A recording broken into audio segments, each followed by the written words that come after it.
Hello students, आज की मेरे इस क्लास में मैं एडोलसेंस की विशेषताएं क्या होती हैं, मुख्य विशेषताओं को डिस्कस करने वाली हूँ। फर्स्ट मेरा है एडोलसेंस। मैंने आपको बताया to grow to mature achieving an identity, जो कि WHO ने बताया है एडोलसेंट 10 से 19 वर्ष का होता है।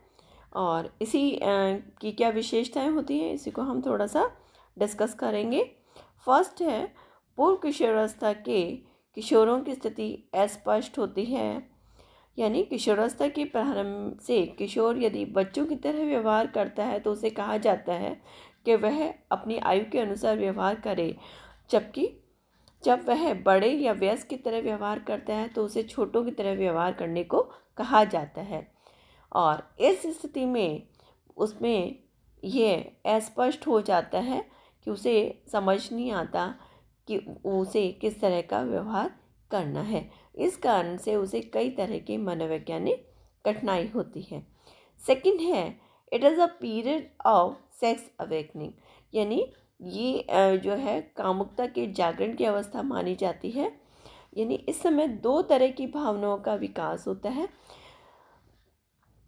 पहली फर्स्ट जो भावनाएं होती हैं वो समाज संबंधी होती हैं, सोसाइटीज़ रिलेटेड होती हैं।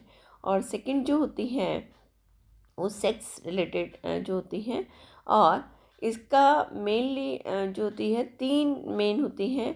एक तो होती है किशोर स्वप्रेम की भावनाओं का, उसमें इसको बोलते हैं नर्सिसिस्टिक बिहेवियर जो है उसके अंदर डेवलप होने लगता है। और इसके कारण से वो अपने आप को सुंदर और आकर्षक जो है बनाने लगता है, समझने लगता है। सेकंड, उसमें होमोसेक्सुअलिटी का भी विकास होता है। यानी अपनी सेम जो सेक्स के जो किशोर होते हैं उनकी तरफ जो है वो फ्रेंडशिप करने के लिए आकर्षित होते हैं। और थर्ड वन जो होता है इसमें जो अपोजिट सेक्स के बच्चों की तरफ भी वो विपरीत सेक्स का जो बालक हो या बालिका होती है उसकी तरफ वो आकर्षित होने लगते हैं। और ये सभी बच्चों में समान होती है, लेकिन इंडिविजुअल डिफरेंसेस इसमें पाया जाता है। नेक्स्ट है किशोरावस्था में विकास का एक निश्चित विकास प्रतिमान होता है। यानी किशोरावस्था में निश्चित विकास प्रतिमान होता है और एक निश्चित आयु स्तर पर उस आयु स्तर की विशेषताएं जो होती हैं वो दृष्टिगत होने लगती हैं। किशोर अपने पारिवारिक निषेधों के प्रति विद्रोही भावनाएं रखने लगते हैं। उसमें उत्सुकता, असुरक्षा की भावना, स्वयं के संबंध में अनिश्चितता, भ्रम भी विकसित हो जाता है।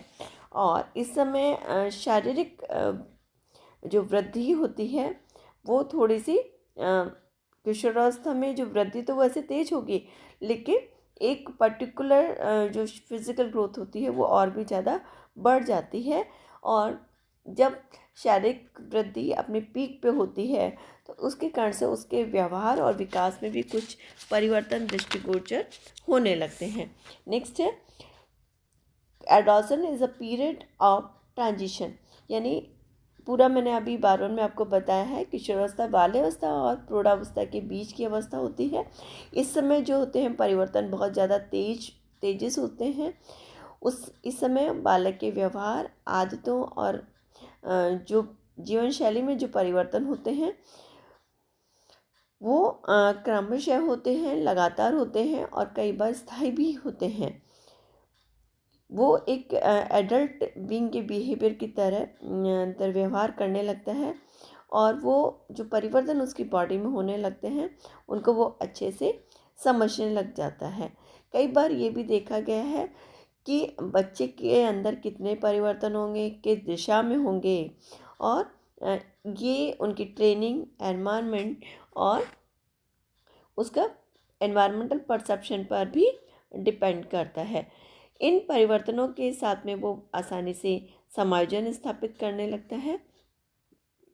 किशोरावस्था के यदि ये परिवर्तन बहुत तेज़ गति से होते हैं तो उसको उनके साथ में एडजस्ट करने में और भी ज़्यादा कठिनाई होती है, लेकिन यदि परिवर्तन सामान्य गति से होते हैं तो वो आसानी से इनके साथ में समायोजन स्थापित कर लेते हैं। नेक्स्ट है किशोरावस्था या adolescence is a period of emotional instability, यानी किशोरावस्था संवेगात्मक अस्थिरता की अवस्था कहलाती है।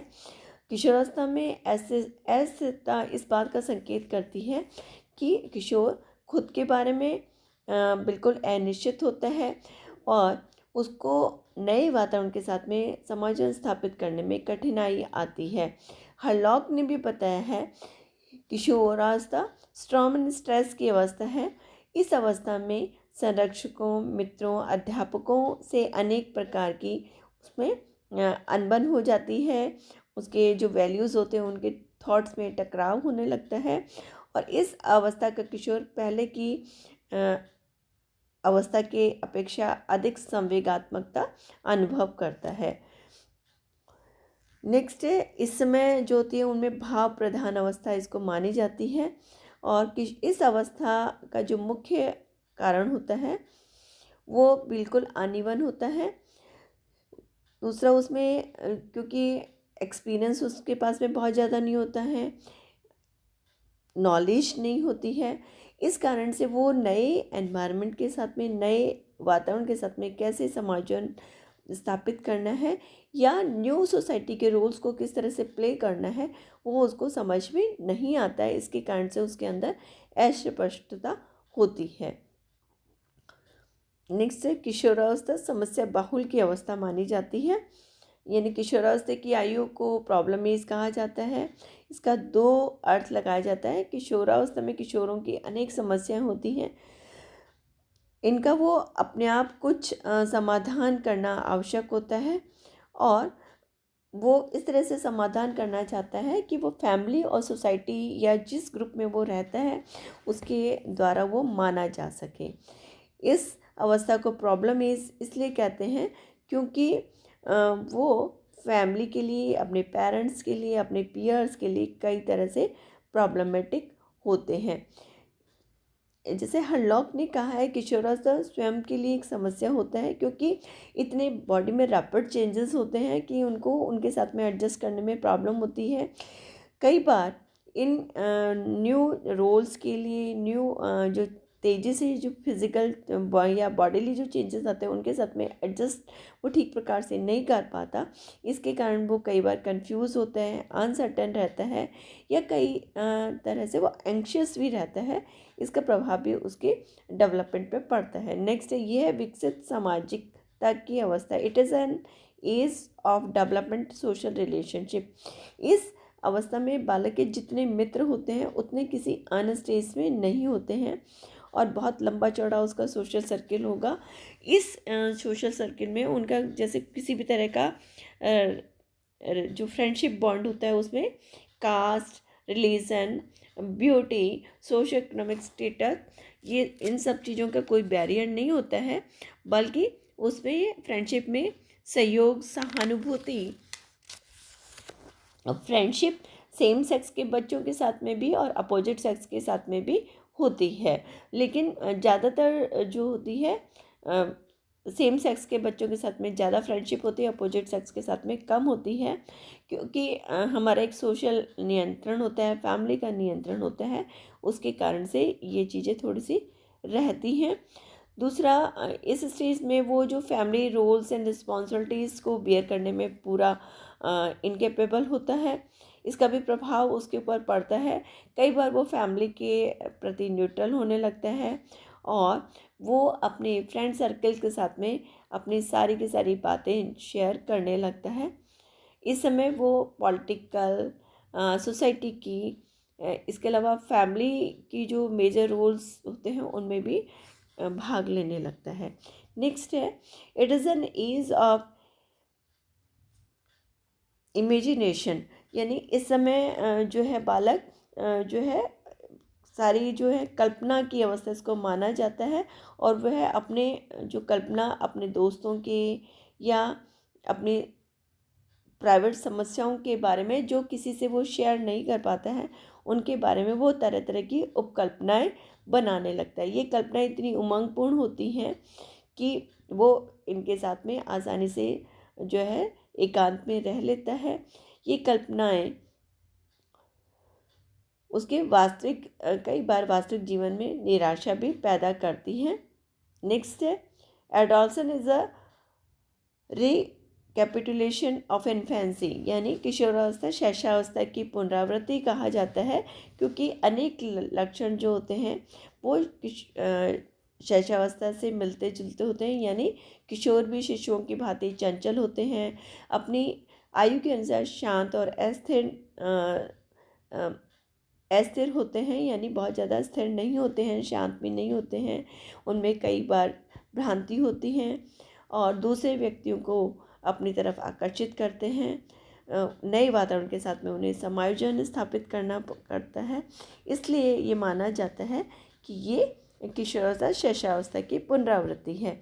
नेक्स्ट, किशोरावस्था एक दुखदायी अवस्था मानी जाती है, यानी किशोरावस्था में किशोर दूसरों के लिए एक समस्या नहीं होता, बल्कि उसे खुद को ही अनेक समस्याओं का सामना करना पड़ता है। और वो मानता है कि जो बाल्यावस्था में जो फ्रीडम थी या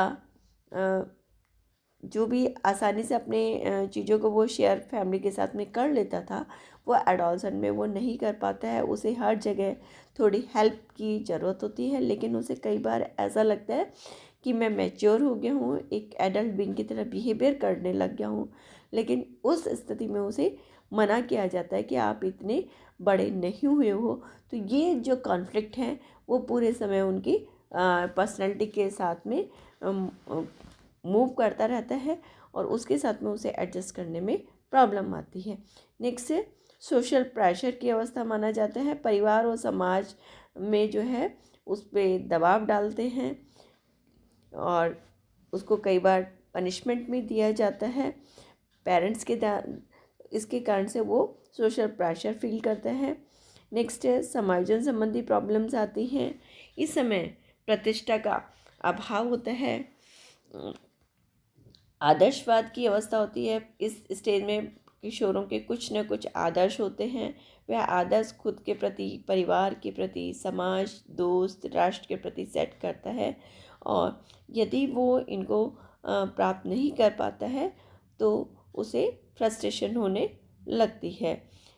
कई बार ये फीलिंग ऑफ अनहैप्पीनेस का टाइम भी माना जाता है। किशोरों में स्वयं की योग्यताओं के प्रति जो भावनाएं होती हैं वे वास्तविक कम और काल्पनिक अधिक होती हैं और उसका लेवल ऑफ एस्पिरेशंस भी वास्तविक उपलब्धि से कहीं अधिक होता है। इस कारण से उसको प्रॉब्लम आती है, वो अपने लक्ष्यों को ठीक प्रकार से प्राप्त नहीं कर पाता है। इसके कारण से उसमें अनहैप्पीनेस की फीलिंग आने लगती है। इस तरह से किशोरावस्था एक जो है अलग अलग विशेषताओं के साथ में एक अपनी विशिष्ट पहचान इस अवस्था की होती है और हर किशोर को इन किशोरावस्था के जो चेंजेस होते हैं उनके साथ में अपने आप को समायोजित करना पड़ता है और ये पूरे जीवन की एक बहुत ही महत्वपूर्ण अवस्था माना जाता है। नेक्स्ट हम क्लास में पढ़ेंगे फिजिकल चेंजेस इन एडोलसेंस। तब तक के लिए थैंक यू स्टूडेंट्स।